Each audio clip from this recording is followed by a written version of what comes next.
नमस्कार, news bakers में आपका स्वागत है। मैं हूं प्रकाश हिंदुस्तानी। आज इस कार्यक्रम में हमारे खास मेहमान हैं जिन्होंने मीडिया के क्षेत्र में बहुत काम किया है, जिन्होंने 8 साल तक एनडीटीवी में क्राइम रिपोर्टिंग किया है, अपराध के बारे में किताब लिखी है, अपराध पर कविताओं की किताब भी जिनकी आई है और लगातार मीडिया में विभिन्न क्षेत्रों में सक्रिय हैं।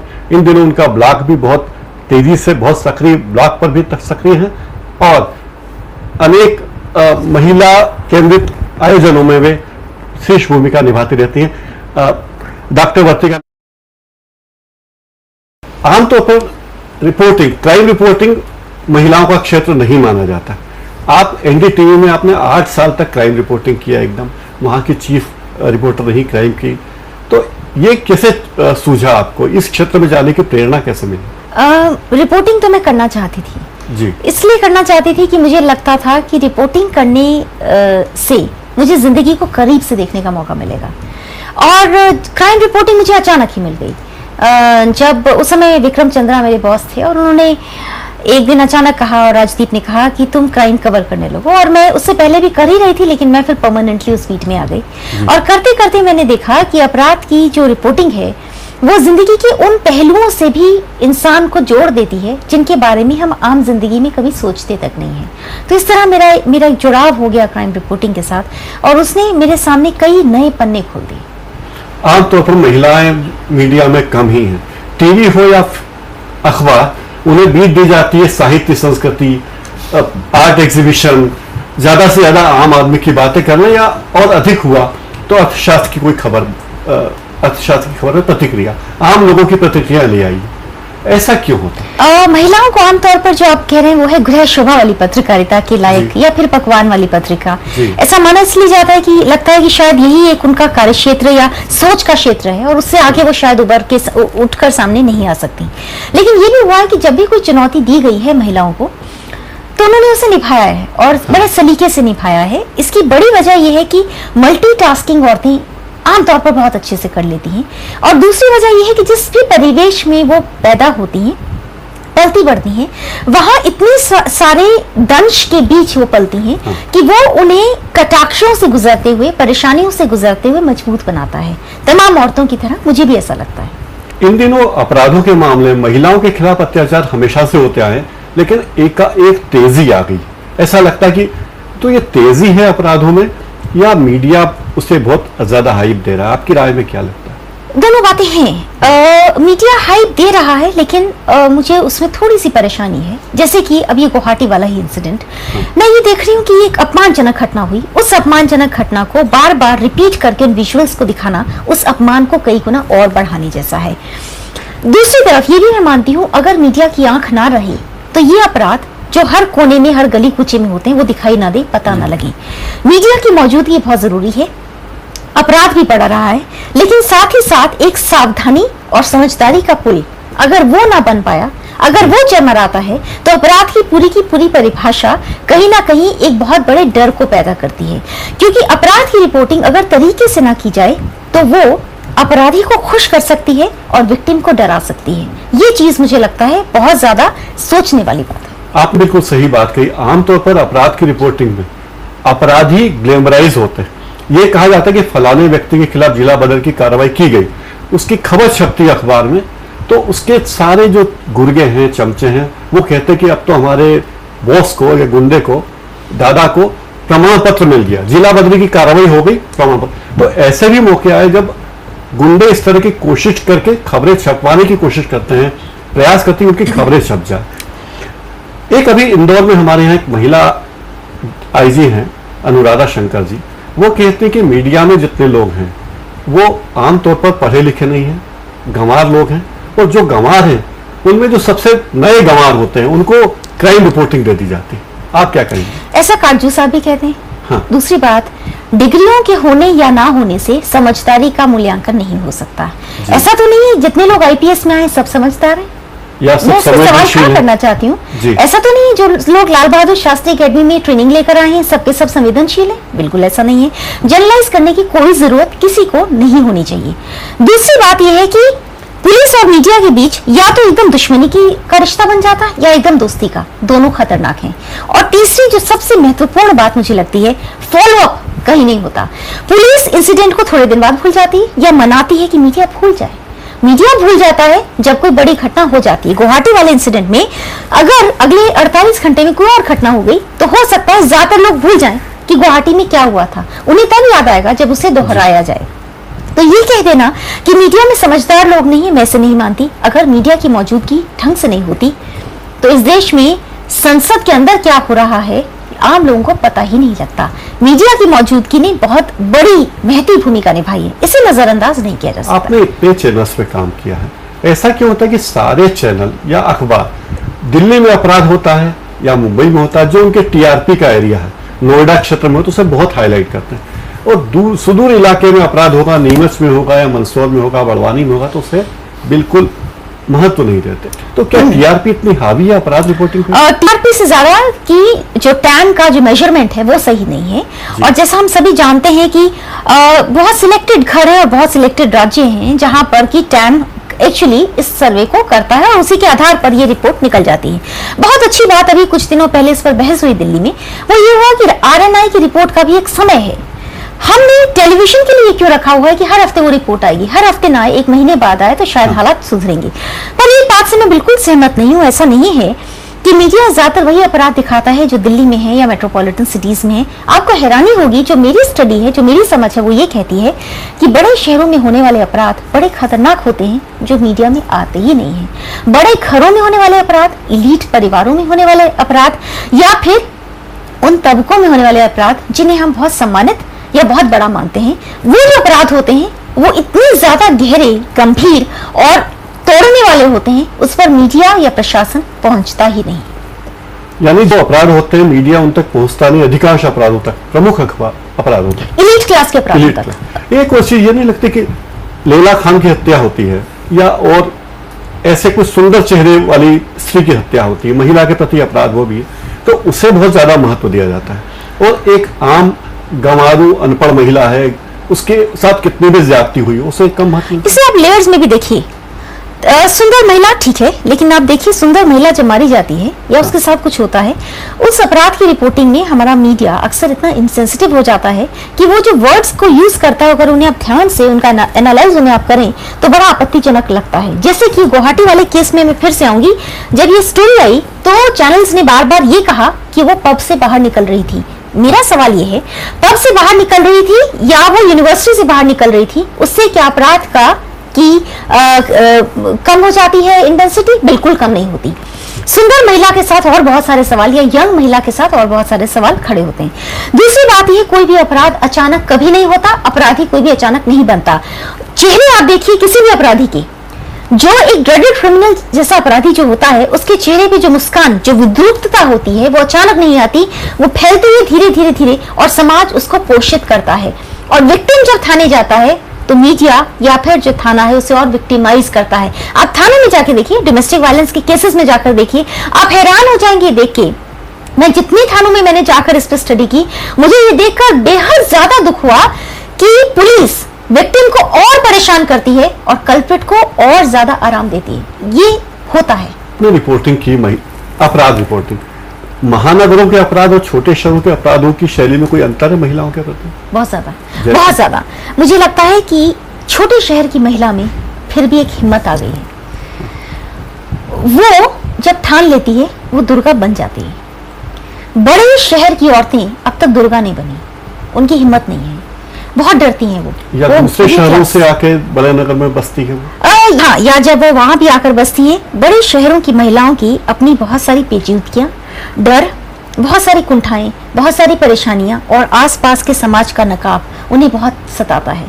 मैं मानती हूँ, भले ही सब लोग ये कहते हैं कि छोटे शहरों में, पिछड़े शहरों में परेशानी है, मैं इससे बिल्कुल इनकार नहीं करती, लेकिन मैं ये जरूर कहती हूँ, हमारे लिए संतोष की बात यह है कि छोटे शहर की महिलाओं ने अब अपनी आवाज को उठाना सीख लिया है और बड़े शहरों की महिलाओं ने अब मौन रहने की आदत डालनी शुरू कर दी है।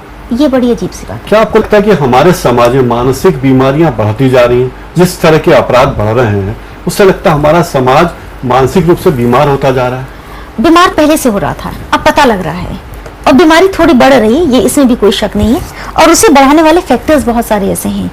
देखिए, जेंडर सेंसिटाइजेशन कहीं नहीं होता।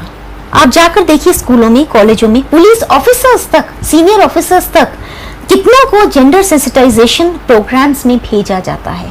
मुझे लगता है बहुत जरूरी है।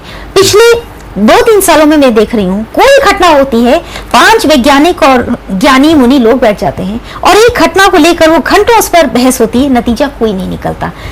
हम सोल्यूशन की तरफ नहीं जाते। हम ये बात क्यों नहीं करते कि हमें मीडिया को क्राइम की वर्कशॉप नहीं बनाना, हमें मीडिया को सोल्यूशन ओरिएंटेड बनाना है। वो कमी मुझे महसूस होती है। आपने लाल बहादुर शास्त्री एकेडमी मसूरी में भी कोर्स किए थे, वर्कशॉप चलाए थे, क्या नतीजा रहा वहाँ? मैं अभी जा रही हूँ, इसी हफ्ते मुझे वहां पर फिर जाना है, इसी तरह की एक ट्रेनिंग के लिए। वहां पर ऑफिसर से मिलना हमेशा अपने आप में एक रोचक अनुभव रहता है, और खास तौर पे इसलिए कि मैं ये महसूस करती हूँ कि जो नए ऑफिसर्स हैं उनमें एक तमन्ना रहती है कि हम ये जाने कि हमसे उस तरफ का पक्ष मीडिया जब मिलने आए तो हमें किन बातों पर ध्यान रखना है। दुख तब होता है जब इस तरह का ट्रेनिंग जो है एक हैबिट नहीं बन पाता। हम लोगों के लिए हमें लगता है 3 दिन की ट्रेनिंग 30 साल तक काफी है, ऐसा नहीं है। किसी भी प्रोफेशन में रहते हुए उन गुणों को मांझा जाना बहुत जरूरी है, और अपनी गलतियों पर पलट पलट कर देखना भी। उसके अलावा ये मैसेज दिया जाना भी कि अगर आप इनसेंसिटिव शब्दों का इस्तेमाल करेंगे क्या हो सकता है। आपको याद होगा पिछले 1 साल में ऐसे कई पुलिस ऑफिसर्स हुए जिन्होंने इस तरह की भाषा कही। अभी आप इसी में देख लीजिए कि एटीएम मशीन नहीं है दिल्ली पुलिस में बहुत लोगों ने बड़ी ही अलग तरह की भाषा का इस्तेमाल किया, जो कि सभ्य भाषा नहीं थी। कोई उनके खिलाफ एक्शन नहीं लिया गया, और उन लोगों को भी इस बात का एहसास हुआ ही नहीं कि जो उन्होंने किया गलत है। रेप विक्टिम की जब रिपोर्टिंग होती है, जुवेनाइल क्राइम में जब रिपोर्टिंग होती है, क्यों ये बार बार पुलिस साफ तौर पर नहीं कह सकती, और मीडिया क्यों नहीं ये बात को समझता कि ऐसे विक्टिम की पहचान को आपने किसी हाल में नहीं बताना, ना डायरेक्टली ना इनडायरेक्टली। तो ये ट्रेनिंग बार बार होना, फॉलो अप करना, एक्शन ओरिएंटेड बनना, उसे सीरियस बनाना, ये जरूरी है। एक स्टाइल शीट होनी चाहिए। पुलिस ये काम करे या मीडिया के लिए भी होनी चाहिए? दोनों के लिए होनी चाहिए, और दोनों को एक दूसरे को समझने की भी कोशिश करनी चाहिए, लेकिन ये नहीं कि हाथ मिला के काम करना। ऐसा क्यों होता है कि ज्यादातर क्राइम रिपोर्टर पुलिस के ही दलाल बन जाते हैं? ये नहीं कह रही, हाथ मिला के काम करना शुरू ना हो जाए, कदम ताल शुरू ना हो जाए। ये कारण क्या लगता है? पावर। कई बार पावर बहुत ज्यादा अट्रैक्ट करती है। पुलिस को लगता है मीडिया पावरफुल है, मीडिया को लगता है पुलिस पावरफुल है। असल में दोनों अंदर से डरे हैं, दोनों के अपने अपने डर हैं। आपने पीएचडी किया, वो भी अपराधों के बारे में, रेप रिपोर्टिंग पर की। इस पर आपने रेप रिपोर्टिंग पर पीएचडी किया, फिर क्राइम रिपोर्टिंग आपने किया, अपराध और पत्रकारिता पर किताब लिखी, अपराध महिलाओं के प्रति अपराध पर आपने कविताओं की किताब आपकी आई है। तो ये आपके मन में लगता है कि इतना कविता तक आप ले गई अपराध को पीएचडी से, तो आपको क्या लगता है कि ये इकलौती फील्ड है जहां पे आप काम कर सकते हैं? मैं मरते दम तक इसी पर काम करूंगी, एकदम। इसलिए कुछ चीजों का मुझे बहुत मलाल है। बहुत सी चीजें जो मैं रिपोर्टिंग करते हुए मुझे लगता है कि कई स्टोरीज ऐसी थी जो नहीं कर पाए, या हम उन्हें पूरा नहीं कर पाए। 1 मिनट 1.5 मिनट में आप सारी बात कह ही नहीं सकते। एक तो वो, दूसरी बात मुझे लगता है कि मैं जिंदगी को डेकोरेशन पीस बन के नहीं गुजारना चाहती। मैं जिंदगी में वाकई कुछ करना चाहती हूँ उन लोगों के लिए जिनको जरूरत है। मेरे अकेले के करने से कुछ नहीं होगा, ये भी मैं जानती हूँ, लेकिन मेरे अकेले के करने से कुछ तो हो ही सकता है। इसलिए, और अब मैं डोमेस्टिक वायलेंस पे काम करती हूँ। ये सब छोड़कर आप शिक्षा के क्षेत्र में आ गई। आमतौर पर टीवी में जाने वाली हर लड़की एंकर बनना पसंद करती है। एंकर बने या यात्रा टाइप को प्रोग्राम बनाए, घूमे फिरें, आनंद का काम करें। फिर आपने क्राइम रिपोर्टिंग की, लोकसभा टीवी में आप गई, फिर सहारा में भी रही, फिर छोड़कर सीधी लेडी श्री राम कॉलेज में चली गई। पहले आईआईएमसी में 3 साल रही। ऐसा क्या कि आप घूम फिर कर शिक्षा के क्षेत्र में आ गए? महिलाएं अच्छी टीचर होती हैं माना जाता है, पर शिक्षक बनने का कैसे सूझा? एक तो मुझे लगा कि आईएमसी में मैं इसलिए गई क्योंकि वो हिंदुस्तान का प्रीमियर मीडिया इंस्टीट्यूट है। इस कॉलेज में मैं इसलिए हूँ क्योंकि हिंदुस्तान का टॉप मोस्ट कॉलेज है, मुझे अच्छा लग रहा है। लड़कियों का कॉलेज और अच्छा लग रहा है। उसके अलावा मैं सीख रही हूँ, मैं यहाँ सीखने के लिए आई हूँ। पत्रकारिता में हमें अक्सर एक गलतफहमी हो जाती है कि हम सब कुछ सीख चुके हैं। मैं उस गलतफहमी में नहीं रहना चाहती। मैं स्टूडेंट हूँ, मैं रोज सीखने जाती हूँ और मैं रोज सीख कर आती हूँ।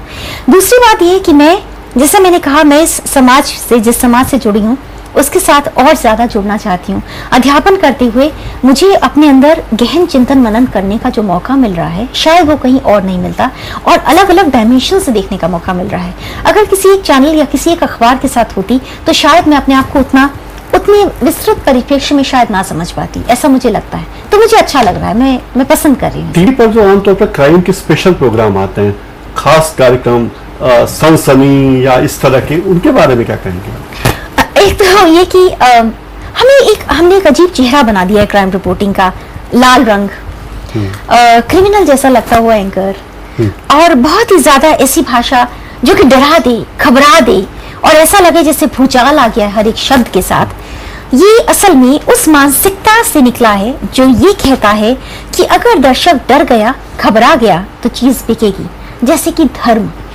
ये चीज धर्म से निकली है।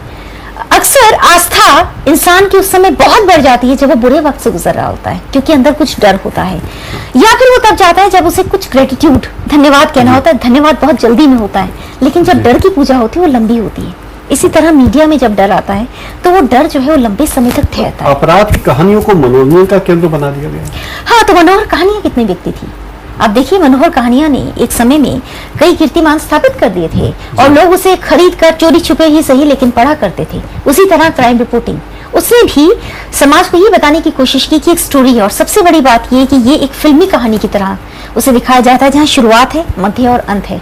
उसमें रोमांच भी है, हास्य भी हो सकता है, क्रूर भी है, विद्रूपता भी है, सारे रस उसके अंदर है। जब अपराधों के प्रति आपके मन में इतनी जानकारी, इतनी जिज्ञासा थी, तो आपने पुलिस में जाने की क्यों नहीं सोची? आप ज्यादा अपराधियों को करीब से जान सकती थी, उन्हें रोक सकती थी। मैंने उस समय नहीं सोचा, और मुझे खुशी है कि नहीं सोचा। इसलिए नहीं सोचा कि मुझे पुलिस को बहुत करीब से देखने का मौका मिल गया है, बहुत करीब से देखा है मैंने, और मैं सब समझती हूँ। और इसीलिए मैं अब उस पर एक उपन्यास लिख रही हूँ जो मैं समझती हूँ पुलिस के बारे में। ये कविता संग्रह आपके जो आए हैं, 3 कविता संग्रह आपके आ चुके हैं। अब आप अपराध जगत को उपन्यास में उतारना चाहती हैं, क्या थीम होगी उसकी? महानगर के अपराध या किस तरह के अपराध की कहानी लिखना चाहते हैं? ये होगा बिहार की पृष्ठभूमि में, एकदम सच्ची कहानी है ये, और एक ऐसी महिला की कहानी जिसे मैं बहुत करीब से जानती हूँ, बहुत अच्छे से जानती हूँ, लेकिन उन्होंने कहा है कि मैं उनकी आइडेंटिटी अभी रिवील ना करूँ। और डोमेस्टिक वायलेंस की कहानी है, और बस उसी पर काम कर रही हूँ मैं। मुझे लगता है कि समाज को मैं डोमेस्टिक वायलेंस का एक नया पक्ष दिखाना चाहती हूँ। हम लोग जिस एक्ट की बात कर रहे हैं, उस एक्ट में एक बात बिल्कुल ही लोग नहीं समझ पाते, वो ये कि ये कहना बड़ा आसान होता है कि आप डोमेस्टिक वायलेंस में आप केस कर दीजिए। किसी भी महिला के लिए अपने पति के खिलाफ केस करना सबसे मुश्किल काम होता है। बहुत लंबी पीड़ा के दौर से गुजर के ही वो उस केस को करने जाती, और केस को करने के बाद असल की जिंदगी में क्या होता है, किस तरह की बदनामी होती है, किस तरह समाज ट्रीट करता है, किस तरह पति की धमकियां आती हैं, बहुत सारी चीजें होती हैं। मैं इन चीजों को जोड़कर कुछ लिख रही हूँ। आपके बात पे आप अभी भी अपने आप को एक छात्रा ही कहती हैं, तो आपका पढ़ाई का दौर कब तक चलने वाला है और कहाँ तक पहुँचना चाहती हैं? पढ़ाई मेरी ताउम्र चलेगी। मैं हमेशा एक स्टूडेंट ही रहूंगी, सीखती रहूंगी, इसीलिए वो मीडिया स्कूल है, वो स्कूल ही रहेगा, वो कॉलेज भी नहीं होगा। जो नई लड़कियां स्टूडेंट्स हैं, मीडिया के क्षेत्र में आना चाहती हैं, उनके लिए कोई संदेश आपके पास? संदेश तो बहुत बड़े लोग देते हैं लेकिन सलाह मुझे लगता है कि हम लोग अक्सर आसमान की तरफ देखकर लंबी उड़ान भरने की बात करते हैं। उड़ान भरने के सपने देखने चाहिए, पर साथ ही साथ पांव जमीन पे होने चाहिए। ये मुझे बहुत जरूरी बात लगती है। अगर पांव यहाँ से उठ गए और सिर्फ आसमान की सैर की, तो हम जिंदगी से कट जाते हैं। हम लोग पाए कुछ भी, जमीन से नहीं टूटना चाहिए, ये मुझे लगता है। और मन एकदम साफ, ईमानदार होना चाहिए। अगर वैसा हो गया तो किसी भी क्षेत्र में कोई भी जाए, आगे बढ़ने से कोई नहीं रोक सकता। यानी आप भाई अपराधों की कहानियां लिखें, आपके मन में कवित्व बना रहे, जीवित रहे, ये बात आप कहना चाहते। आप हमारे स्टूडियो आई, आपका बहुत बहुत शुक्रिया। इतने व्यस्त समय से मैं ऐसे आपने समय निकाला, आपका बहुत बहुत बहुत धन्यवाद। न्यूज मेकर्स पे फिलहाल इतना ही।